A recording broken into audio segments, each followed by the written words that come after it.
Okay, hi, I'm Sophie. I am going to attempt to do a case brief of Snyder versus Phelps. I chose this case because when I was looking through the options that were listed in the document, I researched this one and saw that it involved the Westboro Baptist Church, and I remember that being a pretty heavy topic of conversation in my house at the time that a lot of those protests were happening, and it was kind of prominent in the public eye. So I chose this case just because I thought it would be an interesting one to kind of learn more about. So the name of the case is Snyder versus Phelps. The parties involved were Albert Snyder, who was the plaintiff. He was the father of Matthew Snyder, Lance Corporal Matthew Snyder, who was killed in military action. And he sued Frederick Phelps and the Westboro Baptist Church for picketing outside of his son's funeral with offensive signs that read things like "Thank God for 9/11" and just generally anti-military, anti-gay things. His son wasn't gay. It's just that the Westboro Baptist Church decided to be anti-gay that day. So Snyder sued Phelps and the church for defamation, intrusion upon seclusion for interrupting the funeral, publicity given to private life, intentional infliction of emotional distress, because he said that it made it so that he couldn't think of his son without thinking of those negative memories after the funeral, and civil conspiracy. The plaintiff was, of course, Albert Snyder, and the defendant was Frederick Phelps and the Westboro Baptist Church. So the facts of the case that I felt like were important. The Westboro Baptist Church and Frederick Phelps had no prior knowledge of the Snyder family or of, other than the fact that his son served in the military. They didn't know anything about the family, so it wasn't really a personal vendetta thing. And the church didn't publicize any of their private information, and they complied with all police requests and orders surrounding their protests. They followed all of the orders that were given to them, and they made sure that they were not breaking any laws beforehand. So technically, they didn't break any rules.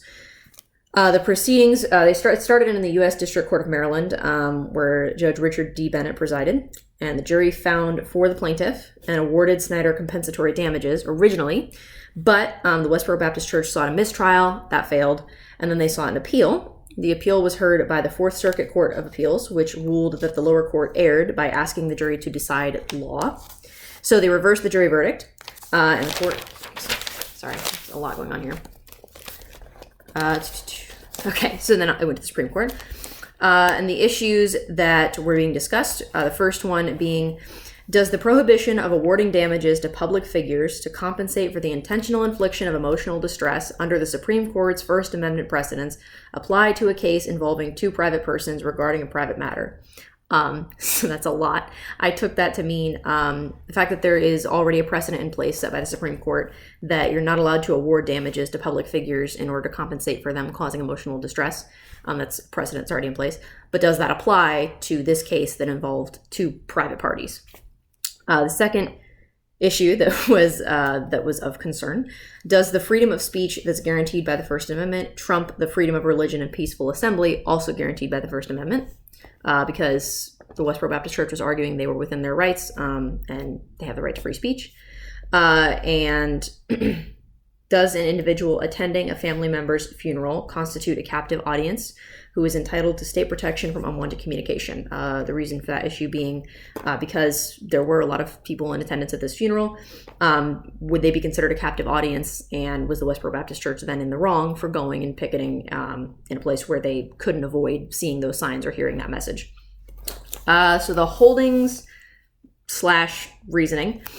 Chief Justice John Roberts stated that Westboro's statements in context were entitled to protection under the First Amendment, and there was no indication that picketing interfered with the funeral itself because the Westboro Baptist Church and its members stayed far from the service, and Snyder could actually only see the tops of the signs as they were picketing. He couldn't actually see what was written on them or hear what was being said. The captive audience doctrine was also deemed irrelevant because Snyder was not in a state where he was coerced to hear the negative speech. And the court stated that their ruling only related to the picketing because the Westboro Baptist Church also published some online articles that were attacking the Snyder family, but the court stated that this particular ruling only related to the picketing. It had nothing to do with anything that was published online. And the rule of law in this case was that the First Amendment protects protesters at a funeral from liability for intentionally inflicting emotional distress on the family of the deceased. So protesters can't be held liable for emotional distress inflicted on the family present at a funeral based on their First Amendment rights. So I think that's everything. I think I covered everything. I apologize that this is a little shaky. I don't actually have a desk right now because I'm visiting home. But yeah, I thought this was a very interesting case to cover. And as I got more into it, I was writing things down. I was like, no way. I was surprised that they ended up deciding in favor of the church. But after reading about it, it makes sense why. Even if I think that it was kind of a crappy thing for them to do, it does make sense that they weren't technically doing anything that was against the law.